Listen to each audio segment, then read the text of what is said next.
ayat-ayat tentang diam itu menjadi solusi itu luar biasa loh. Dan saya pengen malam ini sebagai motivator katanya, sebagai motivator saya pengen memotivasi kita supaya kita percaya diam itu solusi. Diam itu keajaiban. Nggak usah komen itu ternyata nggak nge-reply komen head itu ternyata bagus. Nggak usah terlibat dalam perdebatan di sosmed itu tuh bagus banget. Saya hari ini tadi sore posting tentang update berita di Palestina. Ada seorang perempuan yang ditembak di perbatasan sama orang Israel. Kenapa saya turn off si komennya? Karena saya tahu ini akan mengundang emosi. Jadi takutnya malah kemana-mana kan. Jadi ngomong politik, jadi ngomong apa, mending di turn off aja deh. Tapi kalau yang lagi saya dibully, saya biasanya nggak nge-turn off. Yang di turn off tuh hal-hal yang sifatnya memunculkan polemik yang semakin melebar. Jadi kurang produktif. Akhirnya kita offin dulu komennya. Tapi saya tetap pengen share itu biar orang update berita dari sana tuh lagi apa. Dan mudah-mudahan saya berharap itu di repost orang banyak, akhirnya jadi minimal membangun awareness masyarakat dunia bahwa Palestina itu layak untuk merdeka. Dari dulu udah layak untuk merdeka sejak mereka dijajah oleh Israel. Itu aja doang sih kampanyenya. Tapi saya nggak mau kampanyenya melebar kemana-mana sehingga di offin dulu aja komennya. Kenapa? Off komen itu kadang-kadang bagian dari diam baik. Ngapain juga kita ladenin komen yang macam-macam walaupun mungkin komennya itu ada yang kita berpihak sama dia, sepaham dengan dia, ada yang beda. Tapi tetap aja saya lihat kadang-kadang komen itu berlebihan. Sampai muncul kalimat-kalimat mencela, sampai marah-marah, sampai caps lock tanda seru kan ya. Ini kan nggak nyaman lagi kan kalau udah kayak gini, mending diam. Nah di sini kita pengen belajar, diam itu ternyata ajaib. Diam itu ternyata benar-benar kata orang emas. Diam itu ternyata solusi. Diam itu ternyata pembelaan diri yang paling efektif. Kalau selama ini kita masih percaya membela diri yang paling efektif ngomong. Membela diri yang paling efektif itu bikin postingan. Membela diri yang paling efektif itu bikin caption yang bagus. Membela diri yang paling efektif itu komen. Membela diri yang paling efektif itu minta pembelaan dari manusia. Ternyata mungkin itu benar, tapi ada yang lebih efektif lagi. Membela diri dengan diam. Dan gimana cara membela diri dengan diam sampai mendatangkan keajaiban, itu yang akan kita coba renungkan malam ini. Oke, yang pertama kita akan baca kisah diam di surat Maryam, surat favorit saya. Coba teman-teman buka surat Maryam, surat 19. Di dalam surat ini ada 2 adegan diam.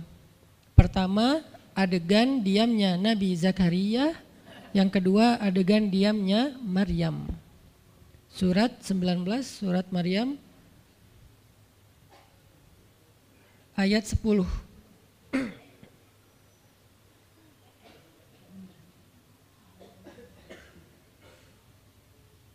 Sekaligus kita pengen belajar kalau kita lagi diam pas kita dicerca, ketika kita disakiti, ketika ada masalah dengan seseorang, kalau kita diam kita ngapain gitu kan gitu ya, nggak diam doang kan, kita ngapain. Nah di sini kita belajar surat 19, surat Maryam ayat 10 dan 11. Kita tilawah bareng-bareng ya, saya baca habis itu teman-teman ikutin.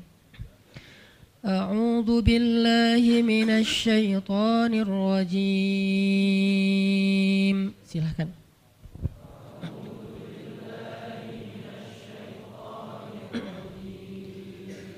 Bismillahirrahmanirrahim.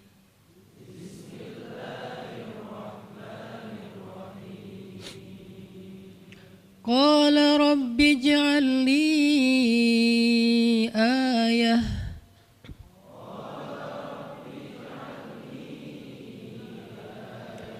Qala ayatuka alla tukalliman nasa thalatha layalin sawiyya.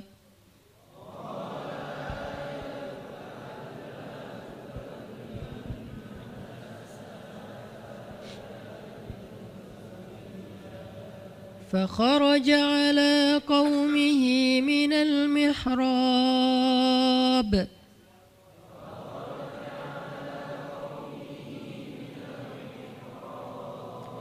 فأوحى إليهم أن فسبحوا بكرة وعشيا.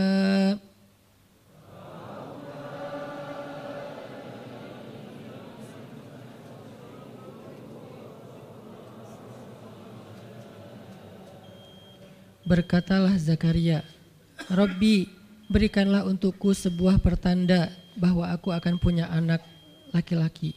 Allah berfirman, tanda-tanda bagimu adalah engkau tidak akan bisa berbicara dengan manusia selama 3 malam berturut-turut. Maka keluarlah Zakaria kepada kaumnya dari mihrabnya dan memberi mereka isyarat supaya mereka bertasbih kepada Allah setiap pagi dan petang. Ini adalah adegan, kita lanjutin sekitar 2 menit sebelum azan. Ini adalah adegan ketika Nabi Zakaria dapat berita gembira akan punya anak laki-laki. Karena Nabi Zakaria berdoa minta anak laki-laki dari sejak nikah sampai usia 80 tahun. Kurang lebih sekitar 50 tahun berdoa. Lama banget, ya Allah beri anak, ya Allah beri anak. Sampai iparnya udah punya anak keren namanya Maryam. Iparnya adalah Imran. Udah punya anak keren banget, cewek, solehah, dari kecil udah beribadah di Masjidil Aqsa.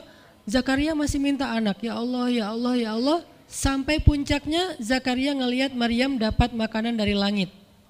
Zakaria datang ke mihrab Maryam, terus di situ udah ada makanan yang bukan dibawa oleh Zakaria. Zakaria nanya, anna laki hadza ya Maryam. Maryam dapat dari mana makanan ini? Kata Maryam, huwa min indillah, dari Allah, kata Maryam. Gimana caranya? Kata Maryam, Allah punya cara sendiri. Allah yarzuqu may yasha bighairi hisab. Terserah Allah gitu. Masya Allah, Masya Allah. Zakaria kagum sama Maryam. Langsung pergi ke mihrabnya Zakaria, sholat. Dan di dalam sholatnya Zakaria berdoa, hunalika da'a Zakaria rabbah. Di saat itulah Zakaria benar-benar nangis berdoa kepada Allah. Ya Allah, Rabbi habli min ladunka dzurriyyatan thayyibah. Innaka sami'ud du'a. Ya Allah, beri saya anak seperti dia, seperti Maryam. Engkau maha mengijabah doa dan saya enggak pernah berputus asa meminta kepadamu. Udah 50 tahun lebih. Tiba-tiba Allah bilang, ya Zakaria, inna nubasyiruka bi ghulam ismuhu Yahya lam naj'al lahu min qablu samiyya. Zakaria, sekarang kami akan perkenankan doamu, kamu akan punya anak, beri dia nama Yahya. Belum pernah ada anak seperti dia yang soleh di muka bumi. Zakaria kaget, walaupun doa, tapi beliau masih berpikir kayak gimana caranya saya punya anak. Ini kayak tarik-tarikan antara logika manusia dengan iman. Imannya percaya Allah Maha Kuasa, tapi logikanya gimana caranya? Istri saya sudah tua, saya juga udah tua. Lalu Nabi Zakaria bertanya untuk biar lebih tenang, supaya logikanya nggak ragu lagi. Kalau imannya udah mantap, tinggal logika. Zakaria tanya, beri saya ij'al li ayah, beri saya bukti, tanda gimana cara saya punya anak. Kata Allah, tandanya alla tukalliman nas salasa layalin sawiyya. Kamu tiba-tiba nggak bisa ngomong. Kamu sehat, kamu nggak punya masalah, tapi kamu nggak bisa ngomong. Mau ngomong tuh nggak bisa. Kamu bisa tilawah, kamu bisa zikir, tapi kamu nggak bisa ngomong. Bisa subhanallah, subhanallah, subhanallah. Bisa alhamdulillahi rabbil alamin. Nggak bisa. Jadi baca Quran, kalau ada Quran, tapi dulu kan Taurat ya. Baca Taurat bisa, zikir bisa, hayya ala sholah, kalau azan ada azannya bisa, pokoknya semua bisa kecuali mau ngomong tuh gak bisa. Masya Allah ya, luar biasa. Kenapa? Karena Allah pengen Zakaria zikir aja 3 hari.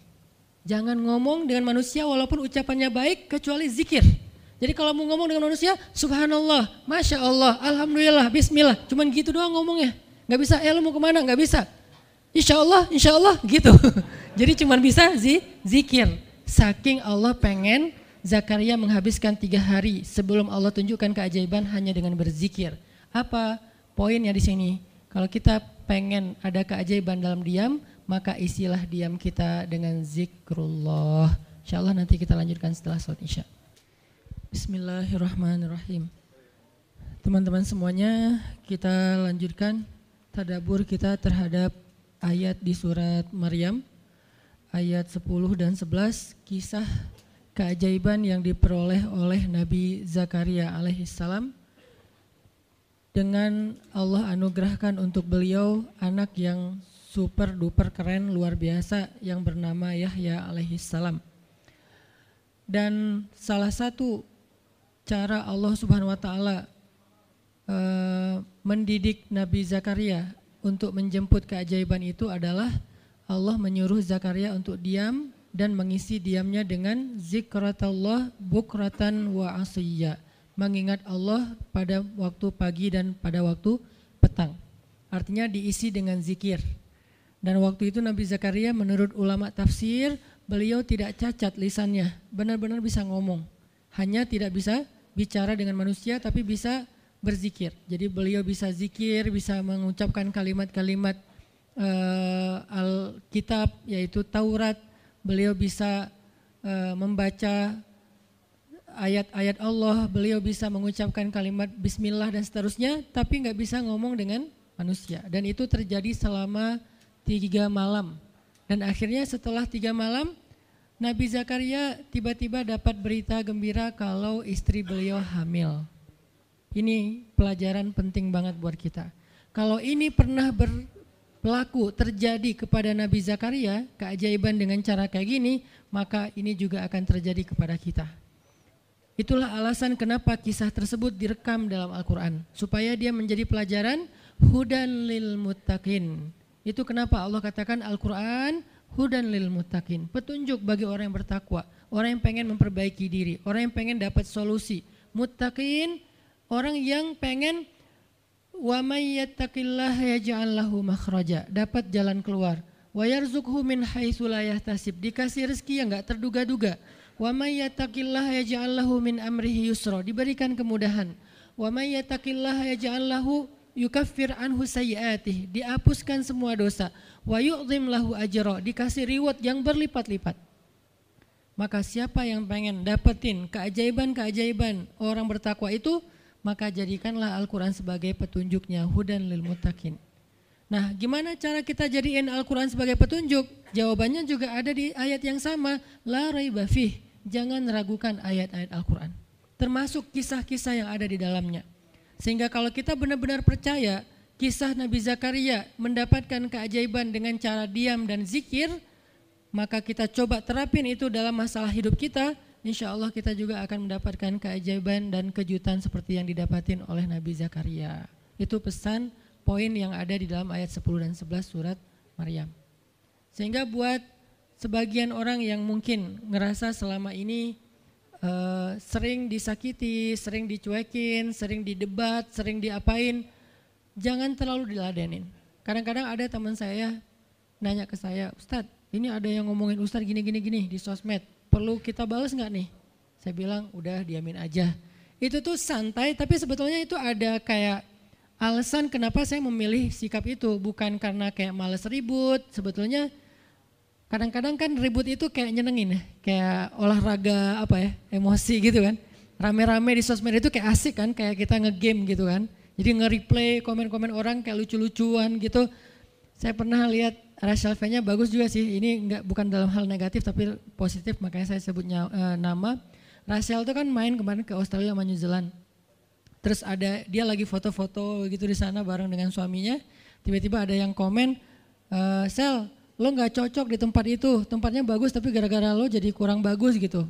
Terus dia jawab, ya gue gak cocok tapi dompet gue cocok, kata dia. Kadang-kadang perlu digituin juga sih ya, biar paham. Karena kata Ustaz Abdul Somad, sombong kepada orang yang sombong adalah sedekah. Tapi itu mah pilihan, Rachel memilih sikap santuy. Tapi dengan dia guyonin, kalau saya memilih sikap diam aja deh. Karena saya takut kalau saya ngomong malah jadi panjang debatnya dan saya merasa nggak mampu untuk selalu membela diri dengan argumen. Karena membela diri dengan argumen kadang-kadang ya kalau bahasa Ustadz Umar Mita, orang yang mencintaimu tidak butuh alasan, orang yang membencimu tidak akan menerima alasan. Jadi kayak ya udahlah diamin aja. Ternyata dengan kita diam muncul aja keajaiban, banyak keajaiban. Jadi benar-benar saya percaya banget diam itu tuh keajaiban. Dan itu berlaku dalam dakwah, berlaku dalam masalah keluarga. Ketika istri lagi ngambek, dia misalnya komen panjang di sosmed, di WhatsApp misalnya, dia kayak misalnya namanya juga lagi ngambek ya, ngomong panjang di WhatsApp. Kalau saya sabar untuk diam, itu tuh beres dengan sendirinya dan akhirnya malah lebih baik. Tapi kalau saya kepancing, jadi kita balas-balesan. Sepanjang hari WhatsAppan terus nggak beres-beres, tapi hasilnya makin lama tuh tangan pegel, hati panas. Karena kayak pengen dia balas apa, oh balesin lagi, balas apa, balesin lagi. Terus aja gitu habis energi dan kerasa gitu capeknya tuh luar biasa. Tiba-tiba muka jadi lebih tua gitu kan ya. Tiba-tiba berkerut semua. Terus warna kulit makin doff gitu. Ini gara-gara efek stres kali ya. Jadi intinya adalah jangan diladenin, diamin aja setelah kita klarifikasi fitnah. Kalau itu berbentuk fitnah, tetap kita butuh tabayun, klarifikasi biar tidak menyebar fitnah. Tapi beres klarifikasi nggak usah diperpanjang. Berapa kali mungkin teman-teman ngelihat, mungkin saya pernah nggak ada apa-apanya sih dibandingkan Ustadz Felix. Kalau beliau lebih pro lah dalam masalah kayak gini. Kalau saya beberapa kali dibully di sosmed, pernah nggak saya ladenin? Hampir nggak pernah. Cuman klarifikasi maksudnya udah beres, diamin aja, diamin. Sepahit apapun, sepanas apapun kalimatnya, yang kadang-kadang Ustaz nggak baca. Penasaran soalnya.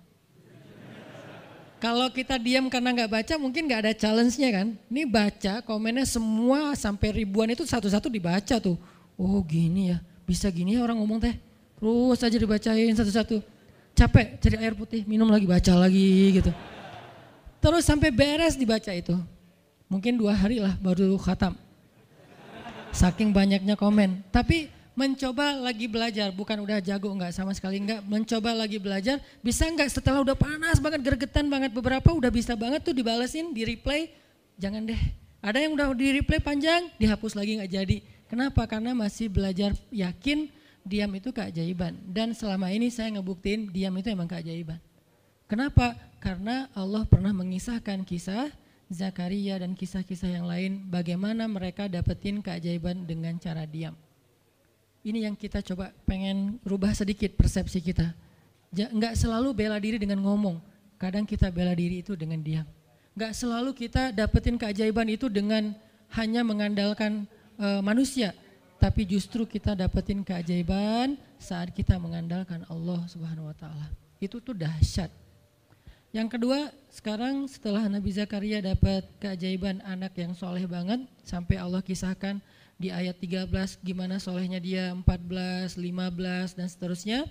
Sekarang kita baca kisah kedua, yaitu kisah Sayyidah Maryam. Yaitu ada di ayat 26. Petikannya ada cuplikannya ada di ayat 26. Kalau kisah Maryam mah dimulai dari ayat 16 ya. Tapi yang masalah diam itu ada di ayat 26, 27, 28 dan 29. Bismillahirrahmanirrahim. Silakan.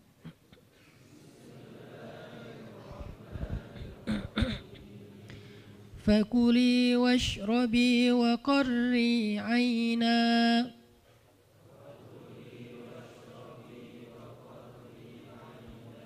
فإما ترين من البشر أحدا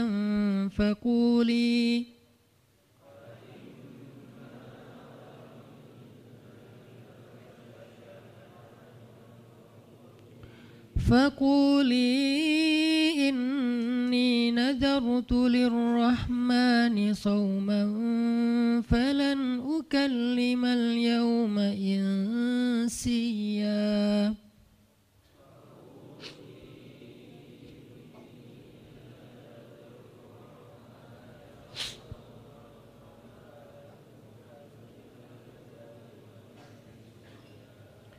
فأتت به قومها تحمله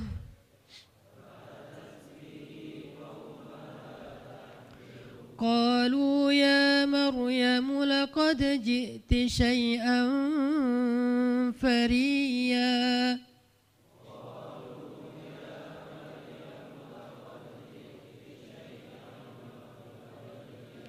يا أخت هارون ما كان أبوك امرأ سوء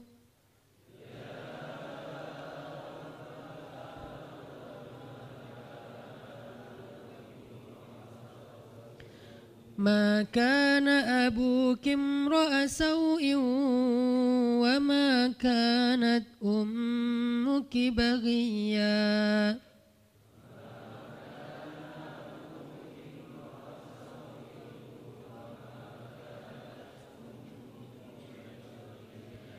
فأشارت إليه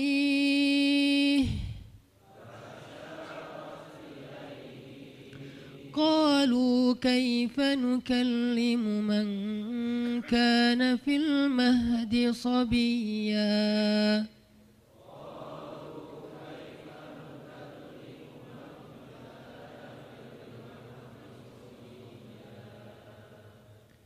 Dan maka makan dan minumlah dan bersenang hatilah engkau wahai Maryam, dan jika engkau bertemu dengan seseorang katakanlah sesungguhnya saya telah berazam untuk berpuasa pada hari ini dan saya tidak akan berbicara dengan manusia pada hari ini.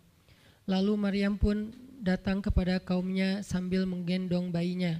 Kaumnya berkata, wahai Maryam, engkau datang kepada kami dengan membawa kalau bahasa kita tuh pembawa apa istilahnya, sial, apa ya, dengan membawa keburukan. Jadi kayak dianggap pembawa kesialan.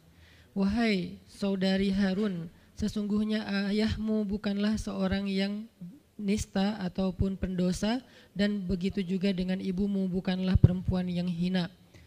Lalu Maryam memberi isyarat, fa'asyarat ilaih, memberi isyarat dengan menunjuk ke arah bayinya.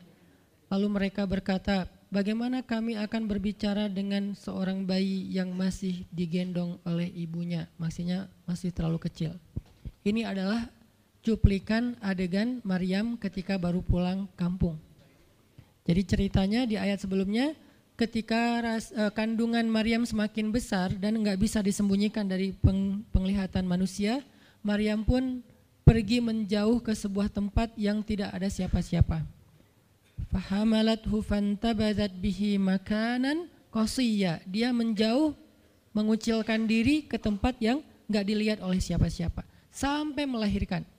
Jadi kurang lebih sekitar 3 bulan 4 bulan Maryam enggak ada di Al-Quds, enggak ada di di Masjidil Aqsa dan sekitarnya. Dia pergi mengasingkan dirinya supaya tidak ada yang menghujat Maryam karena ngelihat perutnya sudah semakin besar dan dia enggak punya suami. Setelah melahirkan, akhirnya Allah perintahkan Maryam untuk pulang. Setelah Allah ngasih makan, minum dan kebahagiaan buat Maryam, fakuli washrobi wa qarri aina, dengan adegan korma yang menjatuhkan buah-buah rutop dan seterusnya, pulanglah Maryam.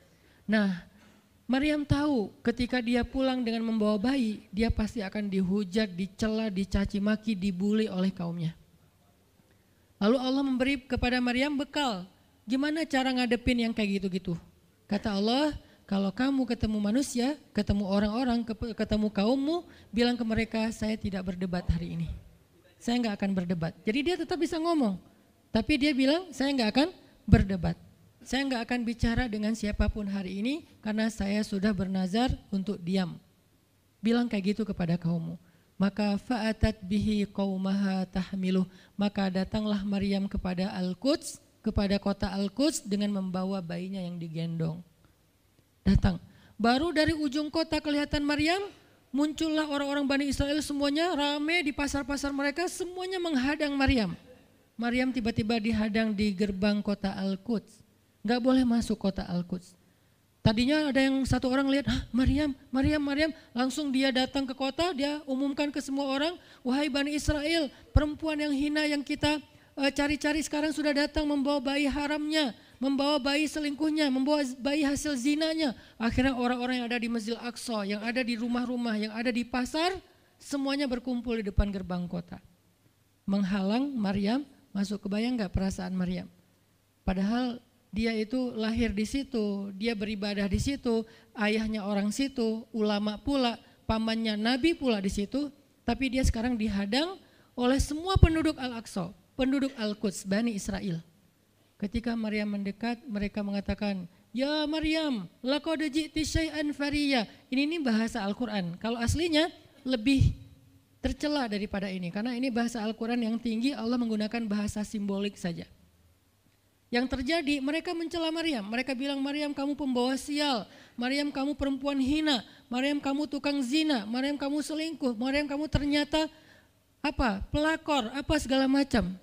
Kebayang gak seorang perempuan yang mulia dituduh dengan kata-kata kayak gini? Sedih, pengen jawab, pengen bilang saya ini nggak pernah berbuat dosa, ini nih Allah yang ngasih kepada saya nggak punya suami dan saya diberikan anak yang suci dan segala macam. Enggak. Tanya kepada Zakaria kalau nggak percaya, saya punya buktinya segala macam. Nggak usah, diam aja. Maryam bisa ngomong kalau mau. Maryam by the way adalah perempuan secerdas Sayyidah Aisyah. Dia itu kayak Aisyah cerdasnya, kayak Khadijah bijaksananya, kayak Fatimah lembutnya, kayak Asia sabarnya. Maryam itu istimewa. Sampai sebagian ulama mengatakan Maryam satu-satunya nabi dari perempuan. Satu-satunya nabi dari golongan perempuan. Sebagian kecil ulama ada yang menyebutkan demikian. Sehingga mereka menyebut Maryam alaihassalam. Saking Maryam ini keren banget, istimewa banget. Tapi jumhur ulama sejarah mengatakan Maryam bukan nabi, tapi dia perempuan solehah, orang soleh, bahkan 1 dari 4 perempuan sempurna di muka bumi dan tidak ada yang kelima. Cuman ada 4. Kamula minar rijali katsir, kata Nabi. Laki-laki yang sempurna itu banyak, yaitu para rasul dan para nabi. Walam yakmul minan nisa illa arba'ah, tidak ada perempuan yang sempurna kecuali 4. Asiyah istri Fir'aun, kemudian Maryam anaknya Imran, kemudian Khadijah istri Rasulullah dan Fatimah bintu Rasulullah. Artinya Maryam ini istimewa banget. Dia kalau mau argumen, dalilnya lebih banyak daripada para rabi-rabi Yahudi yang ada di situ. Karena ketika Maryam dulu berkhidmat di Masjid Aqsa, Maryam itu nggak belajar seperti yang lain-lain. Karena kan dulu orang Bani Israel itu paling anti sama cewek ya. Buat mereka perempuan itu kasta kedua. Seolah-olah perempuan itu nggak punya hak yang sama dengan laki-laki. Laki-laki punya hak belajar di Masjid Aqsa, perempuan nggak boleh. Ini kesenjangan gender di masa Bani Israel dulu. Jadi kalau ada yang mau nuduh Islam sebagai tidak memperhatikan masalah gender, dia harusnya baca sejarah. Justru Islam, Al-Quran, Taurat, Injil mengangkat perempuan untuk setara dengan laki-laki.